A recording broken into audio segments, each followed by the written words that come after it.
Greetings, Kurwas. I've read Andrezjs Sapkowski's Witcher book series in its entirety, and I want to share my unbearable thoughts and rambles alongside with you all. Welcome to the first part of the Witcher book reviews. In the first part, I will focus on providing some small background on myself, explain the main characters of the series, and review the first two books. So, what made me read all the 8 books? Well, as you may have guessed, like for many of us, my first experience with The Witcher came from the highly esteemed CD Projekt Red PC-Game series.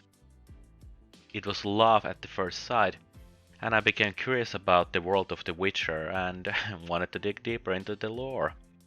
Sapkowski created a fantasy series so rich that it jumps from genres from mudshit fantasy, where the heroes literally have to fight through mud and shit to save the princess, to high fantasy realm, where the fairies fight off against their bloody arch enemies, the unicorns. I also read the series in my native language, which is Finnish, and oh boy is the Finnish translation near perfect. All the praise for Mr. Tapani Kärkkäinen for his smooth translation, where he utilized old Finnish sayings and other so-called old-timey terms. If you are a Finnish speaker, then I highly recommend reading these books in Finnish. Another reason why I just wanted to read these books was because I suffer heavily from dyslexia, which can cause me all sorts of problems or awkward situations from time to time. So, of course, the only way to battle dyslexia is to fight it with reading and writing daily.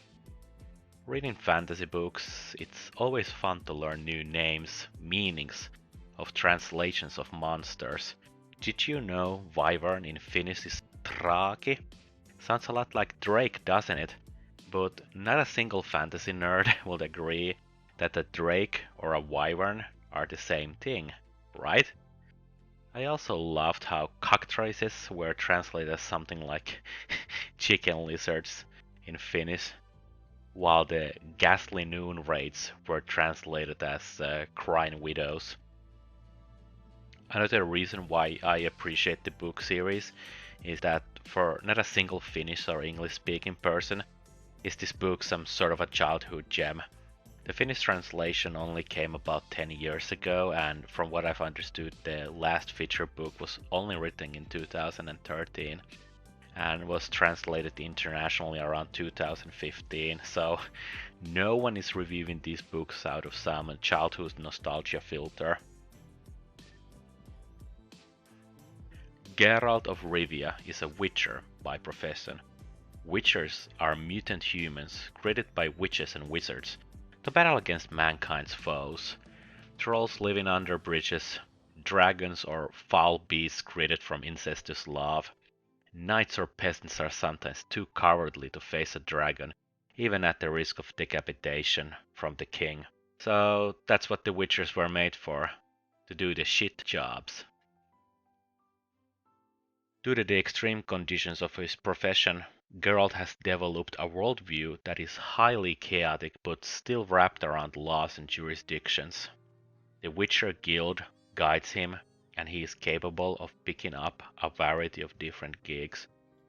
Geralt usually doesn't kill cursed individuals unless he first doesn't try to break the curse, nor does he seem to try and solve all the problems with violence at first hand. Which, funnily enough, is the opposite of many pulp adventurers. Sometimes Geralt is even willing to work pro bono when the poor peasants can't even crowdfund a penny for their petty cause. But let's say a situation comes where a cursed being, spirit, or other trolls are impossible to banish, and Geralt must resolve the situation by the might of steel. He prepares for the battle by drinking homemade beverages. The mutant body has provided all witchers with a belly of a bear, by which they can enhance themselves with all kinds of steroids that would kill the ordinary man. These potent elixirs that Olympic competitors can only dream of. With the elegance of a cat, Geralt slashes with his silver and steel swords. Silver for monsters and steel for men. The battle style of the Witchers is like an elegant ballad around their foes. The Witchers perform false strikes, striking flashes, and with the strength of wolves, they cut their foes in half. The Witchers also carry magical amulets that work like the amazing Spider-Man's spider sense. Last, but not the least, Witchers are capable of basic spells such as fireballs, force fields, or brain hemorrhages. Steel and silver sword carrying Geralt has experienced and suffered many wrongs and judgments due to people's prejudice. Still, all these hardships has boiled Geralt into a vigilant hero who can laugh at both himself and the world's cruelty. Even though Geralt's worldview is rather pessimistic, he is always prepared to stand up for the weaker ones. Fortunately for Geralt, he doesn't have to suffer all the injustices of the world by himself. Even a monster slayer has close friends. Unfortunately, Geralt's best friend Dandelion, known as Jaskier in the Netflix series, is an insufferably awful character. Dandelion is a poet, and with each heartbeat his blood veins boost his sharp mind, tongue, and pencil to melt the hearts of women. This gutsy poet is also a victim of numerous love affairs and scandals. Depending, of course, who'd you ask in the affair, the woman, the valet, or the future ex-husband. The character's purpose is to be this supposedly funny side character, provide lighter moments in such a muddy and dark environment. However, I always felt his jokes fell flat, and I doubt many readers would be laughing either. However, the chemistry between Geralt and Dandelion was way funnier. Geralt's calm attitude and Dandelion's stupidity was enough humorous to have even me laughing out loud. Especially all the sarcastic comebacks Geralt always threw at him. Still, as I only speak plainly, even Roach is a better character than Dandelion. He has felt like a bird dog on a dog's tail. Then we have a woman whose theme song could either be Alice Cooper's Poison or Barry Manilow's Mandy. The sorceress Jennifer is the woman who you would dream about in a dark Sunday night, even after 5 years of a breakup. She is also our gateway character to the magical side of the continent. From her, we can learn that all the wizards and witches are nothing but petty, arrogant, and emotional brats. That's Jennifer in a nutshell too. She is love, poison, and the woman of every man's dreams. Then we have the raison d'être for Geralt's existence, Ciri. Cirilla Fiena Ellen Rhiannon, or amongst her friends, just Ciri, is the true protagonist of the Witcher saga and the heart of it. I would go even as far and say it wasn't until the PC games that Geralt became the central character of his own story. In the books, Geralt is more of a power fantasy for young men. He is the brave and stunning protagonist with his weird quirks, making him the odd spurg among plebs. I myself fell in love with Ciri because she was more or less a nagging and spoiled elitist, snot-nosed little princess who was either commanding Geralt to cut off her enemies' heads or insulting half the continent. As what you'd call a white knight of the internet, I couldn't help but to side with Cirilla. In the end, she is just another platinum blonde dumbass amongst other women whom Geralt must use force to keep her behaving properly. All the Witcher books, the first two, are short story collections. Last Wish and Sword of Destiny are fast-paced action stories full of humor. The stories can range from 20 to 100 pages long each. They felt like old school pulp stories and made me think about Robert E. Howard's Conan.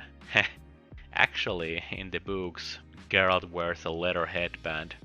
Is anyone surprised if I say Geralt was created in the year 1986? Oh well, I'm sure he gets some aesthetic points if he hangs in the right taverns. Most of these stories are tongue-in-cheek, because a lot of these stories are just adult versions of Disney movies. I'm sorry, I meant Grimm's Brothers or Andersen stories. You got the Beauty and the Beast, Little Mermaid, Snow White and the Seven Bandits, Cinderella, Frozen, and even Will Smith's Genie all get slayed under Geralt's swords. Alongside parodies of Grimm's Brothers and Andersen, Sapkowski pokes fun at the modern world's globalization and urbanization. For example, in one story, Geralt has moved to a city for an extended period of time, and now his proud monster-slaying profession has degraded into a simple pest control career. Geralt must keep the city safe from the graveyard's ghouls, or crawl through shit and waste in the city's sewers, fighting off Cthulhu's bastards, alligators, and the Teenage Mutant Ninja Turtles. What separates Geralt from his brothers, like Conan, is, like I explained earlier, it's his outlook on the world through his sense of law and jurisdiction. The best example of this outlook is in the Lesser Evil story. Geralt comes to a tough spot. Should he defend a wizard from a ruthless bandit Reffen, or stab the wizard in the back, sleep with the bandit queen, and take his reward from her loins? Conan the Barbarian will obviously behead the wizard immediately and take charge of the bandit group. Geralt's tough sense of justice gets even greater twists and turns. In the end of the Last Wish book, Geralt has to find a way to defend himself from a charging noble, but he cannot wound the noble himself in any shape or form. The end result had my jaw drop and throwing fist bumps in the air like Rocky Balboa himself. I greatly enjoy the fact that Geralt is bold enough to oppose both the nobles and sovereign, because even the sovereign must follow the laws they've approved.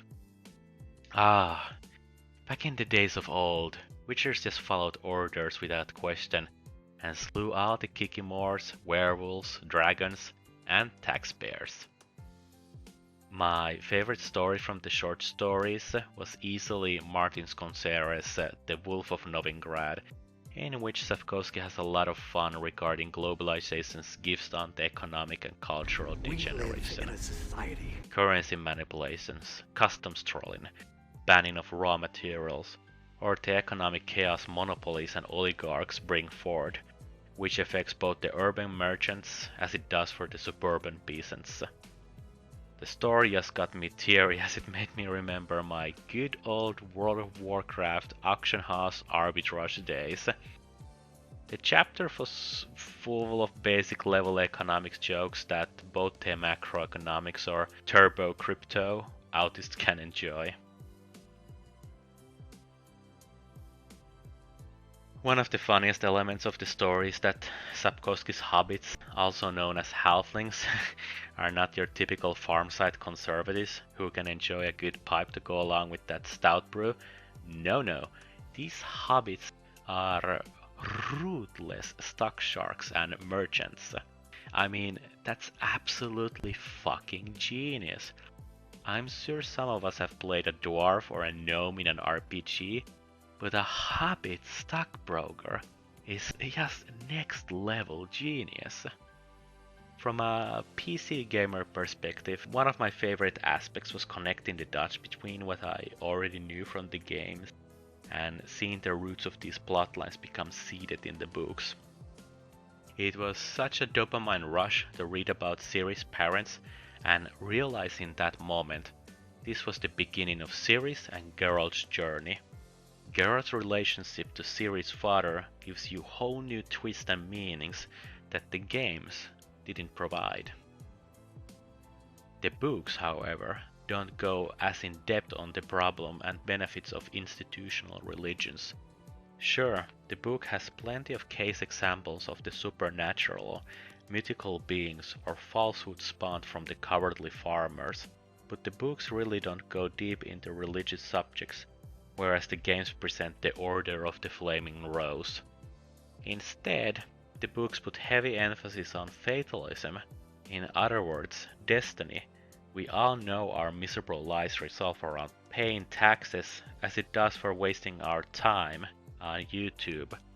But we all have that thirst for meaning, something greater and even larger than ourselves. Whether this would be God, family, kinship, or just being a good person, we are fearful and anxious of the open pages of our lives and would wish to submit to something greater, just as long as our future would get pre-written. Finding meaning in your life or realizing what your purpose is in life can be a truly overwhelming or even a religious experience. I won't hide my feelings when I say that when Geralt realizes his meaning in life and his whole purpose is to be a father to a child, man, that just touched me with so much joy.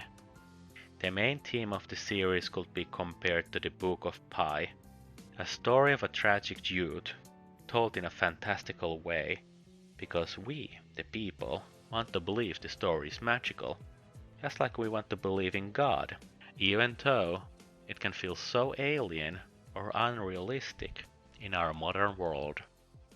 Okay, that's it for this video. On the next episode, we're going to dig our teeth into the main Witcher saga.